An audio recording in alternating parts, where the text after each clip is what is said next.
So you are a PvE player, and maybe you've seen that the affixes are necrotic and tyrannical and you're just not feeling that. Or maybe you like to go into the raid and get those big logs and you've noticed that the top logs for your spec are all using the same PvP pieces, and you think that maybe a good use of your time when you're not doing anything else in PvE for the week is going to be to progress in PvP and get some of that gear for yourself. But you've been struggling.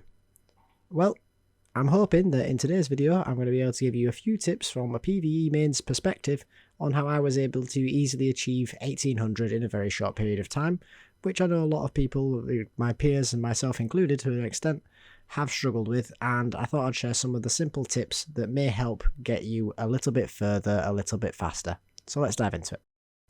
So just before we begin, I do want to make it clear that yes, I am not a PvP main. I am not trying to tell anybody here that I am some sort of PvP god with all of the answers, at least not for many expansions now. And as a result, I do want to stress that these are the points that I think are going to help people who are struggling at really low rating get to their goals for the ability to get the equipment they want at a reasonable item level to help them in their PvE content. Some of this stuff may seem pretty basic, and if it does, then that's fantastic, great, you're already there, but if not, I hope this helps you out. So let's dive into it with tip number one. Now, tip number one, probably the most obvious sounding one when we talk it through, is going to be that PvP is not PvE. Like I say, this video is intended for you PvE mains, and the first thing you need to realise, as obvious as it may sound, is that PvP is an entirely different entity to PvE. You were going to be using different spells and different priorities, or maybe spells that you never even use at all in PvE. You have different talent builds, different meta classes and specs, and you are going to have to adapt from how you're accustomed to playing your class in a PvE environment. For example, I tend to play Vengeance Demon Hunter, and when I do in PvE content, Spectral Sight isn't even bound because it's just not helpful. There are very few stealth mobs and even little advantage to getting them out of stealth if there is any. But in PvP, the ability to break a rogue that is defending a base out of stealth when I go to attack, as opposed to being caught out with a sap, is the difference between a win and a loss.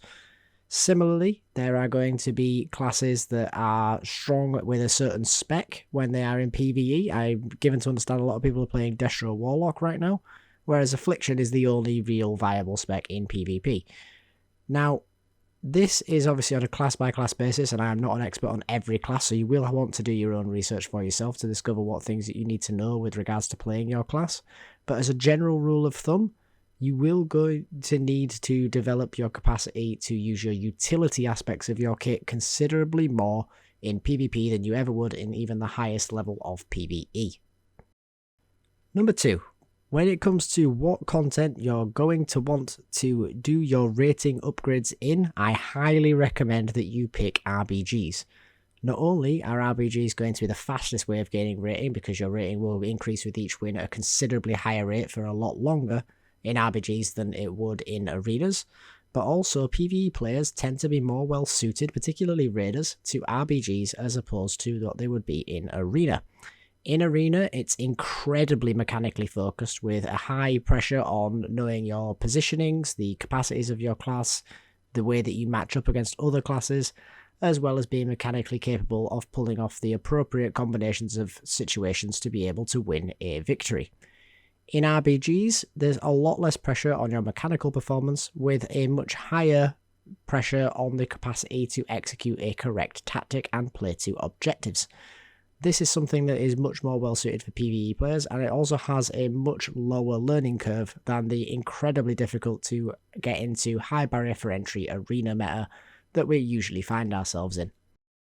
It is also not uncommon for an underdog side that is grossly underperforming mechanically in the fights of an Rbg that is having considerably more deaths and also putting out substantially less damage than the opposing team to still pull off a victory because they're the ones who were able to get to flags first or pick up the orbs in temple or any of the other objectives that actually dictate whether you win or lose a battleground.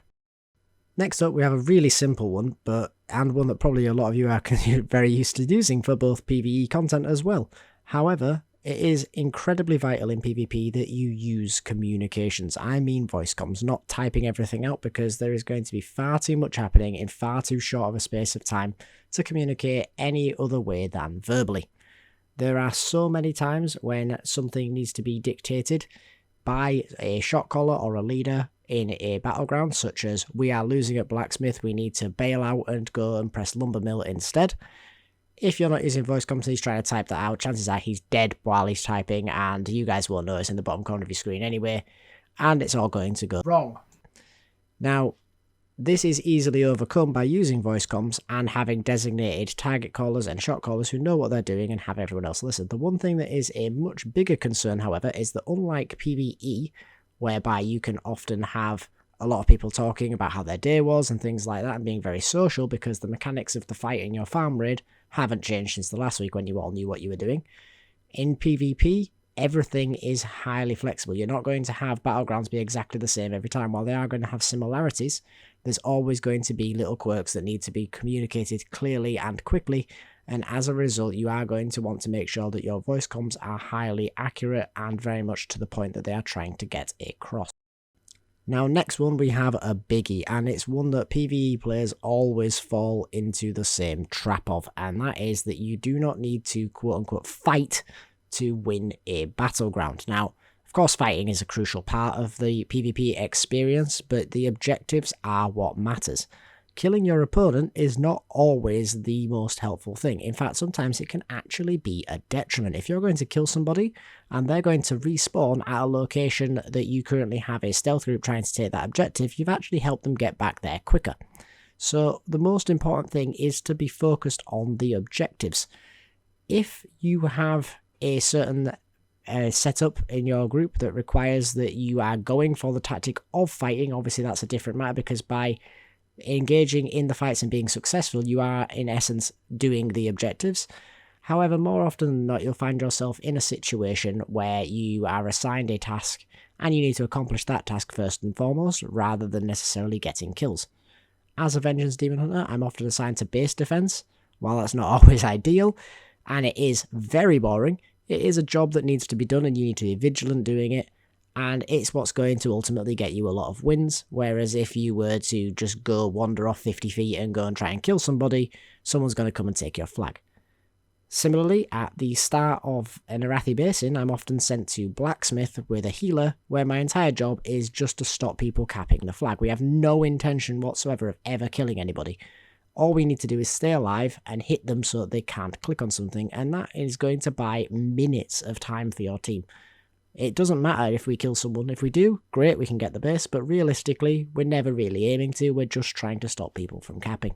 Next up is going to be the one that is most encompassing, that I feel all of us are going to have to do better at, both the beginners and a lot more experienced players, and that is understanding that there is a leader and a shot caller in your RBGs, and you need to listen to them. If you have a 10-man team that is underexperienced in PvP, but is coordinated with a good leader and everybody does the roles that they are assigned, chances are you're going to be more successful than having more skilled players who are just roaming around, freely doing whatever they please, whatever they think is a good idea. I know this may sound fairly obvious, but the amount of times you will have people, when things are going wrong, who will just come up with their own little plan, wander off and do their own thing, and they'll die. And in the team fight that's going on elsewhere that they should have been a part of, they're a man down, so they're getting wiped also. Being split, unless it is the tactic, is never a good call. Similarly, when it comes to the targets, you will almost always have a designated target caller in your group, and they will be telling you who you need to hit. It doesn't matter if you're a class that is, in that situation, difficult to get to that character that is the target. It doesn't matter if you have very limited capacity to help, you need to be helping on that target. 10 people are going to be better than 8. If there aren't enough of you hitting that target, then he might get a cooldown off, someone will peel for him, and it's not going to end well, and you may well be kicked from the group for being the guy who doesn't hit the target that is called. Whereas if all of you are nice and focused, you don't have to perform as mechanically well to get that person down, and you can easily win the fight. On that note, it's also, if you find yourself in a situation where you have an underwhelming leader who doesn't make particularly good calls, Still better to follow their bad calls and have 10 of you focused on a bad idea than it is to have you split across the map where you can easily just be overwhelmed at any given moment. If you have an underwhelming leader, or someone who doesn't know what they're doing leading your group, firstly, if it's a pug, probably not a good idea to go for another BG with that pug, but if you're doing things right and you're playing with your friends, then maybe you want to get another person in your friendship group to lead, or have your leader do a bit more research before the next time you engage in an RBG. Now at number 6, we've kind of alluded to it in our last point, but you are going to want to try and play with the same people. Now if you are doing this as a PvE player, and you're doing it purely for the sake of getting the gear, chances are that a lot of your regular PvE team are going to be in a similar situation and wanting to do the same, so finding these people to play with isn't going to be too challenging. But the advantage of playing in the same team is that even if you are all PvE mains and you don't know what you're doing, you're all going to be learning together, you will already have a good understanding of what each other is like, and you will be able to coordinate and function as a team very well. Similarly, you're also going to end up developing that bond and that understanding in a singular team, and it will then also, when you go into your next RBGs on another day, carry over, and you will already understand and work well together and have the dynamics sorted. If you are constantly pugging half a team or a few people here and there, it can very easily detract from the team dynamic and result in less desirable performance output. Now the last point, and possibly one of the most important, is that your losses in PvP matter. Now, I know that sounds a bit obvious. Again, just bear with me here. In PvE, if you have a wipe in a pug of a Mythic Plus, you can just leave that pug and you can just go and get yourself another one, or even if you're in a pre-made group from guildies and such, you can just do the depleted key the next level down and go again and try once more.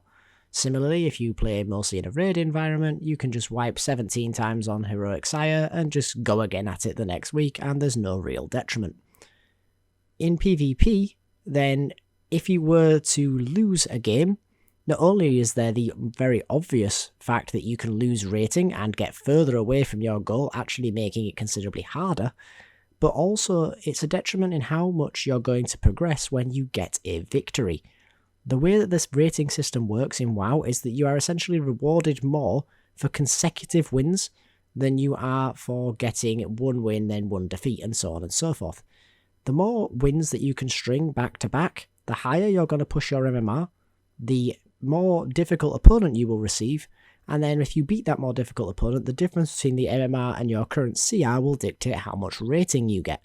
I.e., if you are at a 1500 rating and you win in a game where you are up against a team that is 1500 rating, you're not going to gain that much. If you are 1500 rating and you defeat a team that is 2k rated in MMR, you're probably going to get quite a substantial chunk. As a result, if you are going to lose games, then it is going to impact you in a very real way.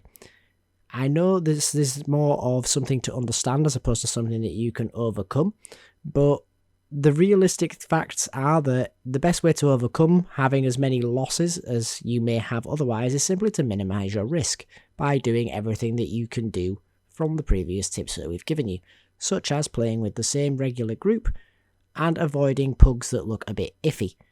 If you are looking to pug or you're having to pug, then look for a group that has a knowledgeable leader, has requirements to get in, and doesn't have things to the effect of just for fun in its name. As if that's all you're aiming for, that's great, but if you are aiming to get these gear pieces at a higher standing, then you are probably going to want to go for something a little bit more serious. But that's going to about wrap it up for today, guys. I do hope that you enjoyed the video and that you found it somewhat useful. If you did, please do drop it a like, it does help out a great deal, and consider subscribing to the channel so that you can see any more videos on this subject matter if I was to make them. But for now, guys, thanks for watching, and I hope to see you in the next one. Later.